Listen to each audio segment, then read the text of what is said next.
Nous allons maintenant accueillir, elle nous a rejoint et je la salue, Madame Ségolène Neuville, secrétaire d'État chargée des personnes handicapées et de la lutte contre l'exclusion auprès de la ministre des Affaires sociales. Donc je vais l'inviter à s'adresser à nous et ensuite nous conclurons cette demi-journée avec Sylvain Mathieu.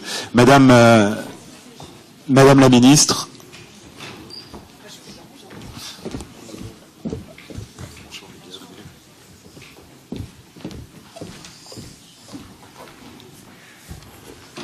Bonjour à toutes et à tous.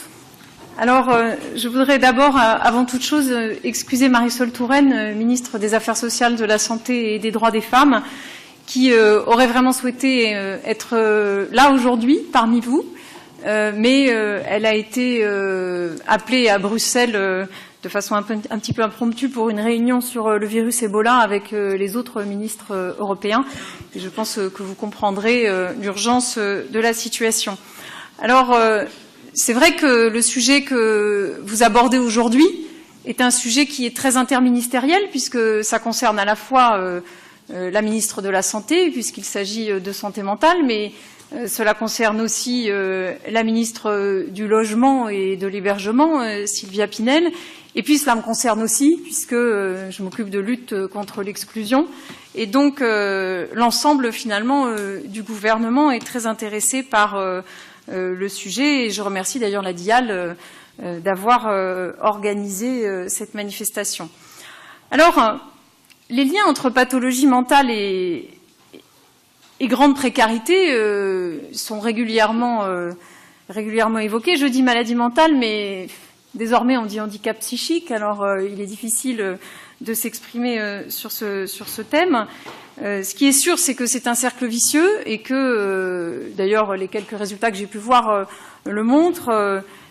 Clairement, quand on n'a pas de logement, quand on est dans la rue et quand on est dans la grande précarité, on aggrave sa pathologie. C'est vrai pour la pathologie mentale, c'est vrai pour les autres pathologies, à vrai dire. Parce que quand on est dans la rue, de fait, et on ne peut pas prendre ses traitements, on peut difficilement aller aux consultations, et donc clairement, on est susceptible d'aggraver toutes les pathologies que l'on peut avoir.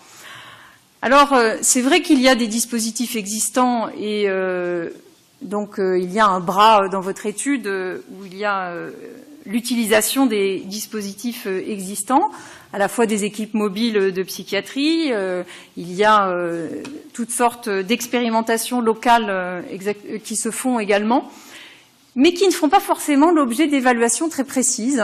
Et c'est aussi pour cela que j'ai souhaité être présente lors de cette présentation des résultats intermédiaires, parce que c'est finalement assez exceptionnel qu'il y ait dans ce type d'expérimentation finalement une évaluation aussi robuste, et c'est ça qui fait l'originalité aussi de ce projet. Alors c'est vrai qu'il y a, j'imagine dans la salle, toutes sortes de professionnels, et parce que finalement c'est très transversal comme expérience. Il y a à la fois effectivement tous les professionnels de la psychiatrie qui sont intéressés, mais il y a aussi évidemment tous les professionnels du social, du logement, etc. Moi, ce que j'ai retenu de vos résultats, c'est qu'effectivement, ils sont extrêmement encourageants, même si c'est du M12 et que ça va se poursuivre. J'ai retenu que quand on a un logement, on sort plus vite de l'hôpital.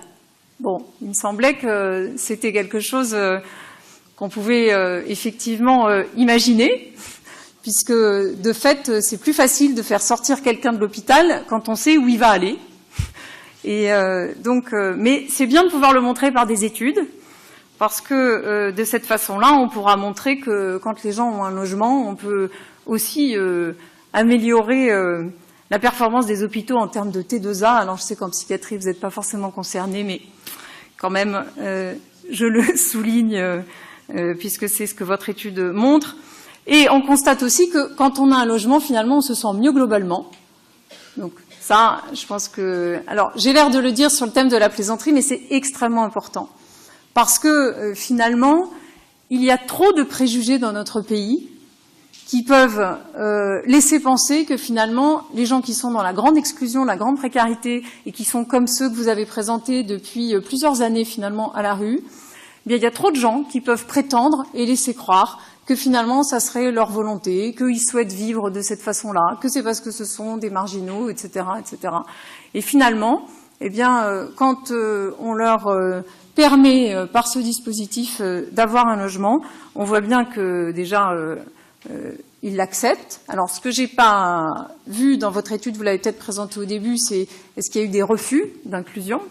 Ça serait intéressant de savoir quel est le pourcentage quand vous allez chercher les gens. Est-ce que finalement, est-ce qu'il y en aurait éventuellement qui diraient bah non, moi ça m'intéresse pas, je préfère rester dans ma situation. Mais en tous les cas, on voit bien que ça remet en cause ces préjugés et qu'on voit bien que ces cas, finalement, dont certains disent que personne n'en veut, qu'ils sont trop difficiles, et c'est la réalité, hein, c'est qu'il y a tout de même des personnes dont plus personne ne veut. Ça, moi, comme professionnelle hospitalière, avant d'être à ce poste, je m'en suis régulièrement rendu compte. Effectivement, ce sont des personnes qui arrivent aux urgences, et après, c'est extrêmement difficile de trouver des structures d'accueil parce que, eh bien, il y a à la fois la pathologie mentale et puis l'errance qui est mise en avant.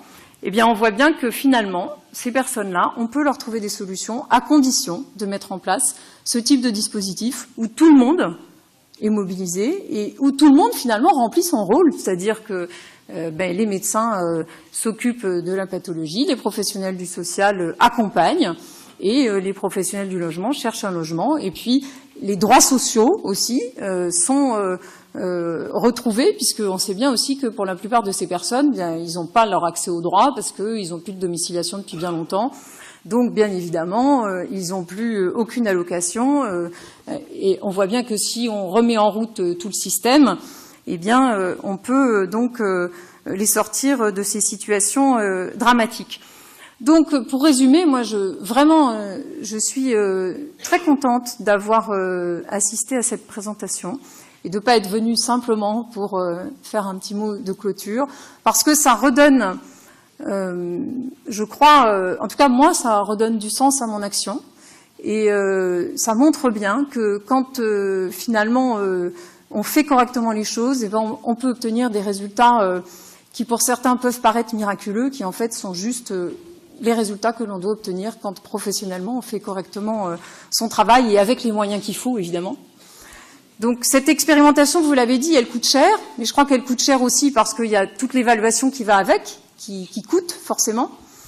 Et je suis convaincue qu'au terme de cette expérimentation, nous pourrons travailler sur ce qui existe et comment améliorer l'existant en fait pour pouvoir poursuivre en quelque sorte cette façon de faire, parce que c'est ça maintenant qu'il va falloir travailler ensuite, et évidemment travailler à le généraliser avec évidemment les structures qui existent déjà. Et donc je n'ai qu'un mot à vous dire, c'est continuer, parce que c'est vraiment du beau travail, une belle évaluation, et je suis convaincue qu'effectivement les professionnels qui font ça sur le terrain, pour eux c'est difficile, c'est un très bel engagement. Continuez et bravo.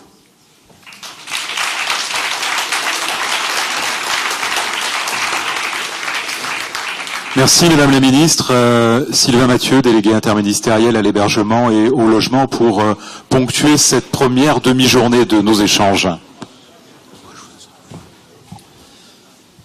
Je vais pas redire ce qui a déjà été dit, simplement vous remercier Madame la ministre de vos encouragements, et notamment dire que vous avez bien relevé effectivement la question des représentations et des préjugés, qui est un élément clé aussi dans cette expérience. Évidemment la question de l'expérimentation et de l'évaluation robuste, et puis globalement sur le fait que évidemment il s'agit de préparer la suite.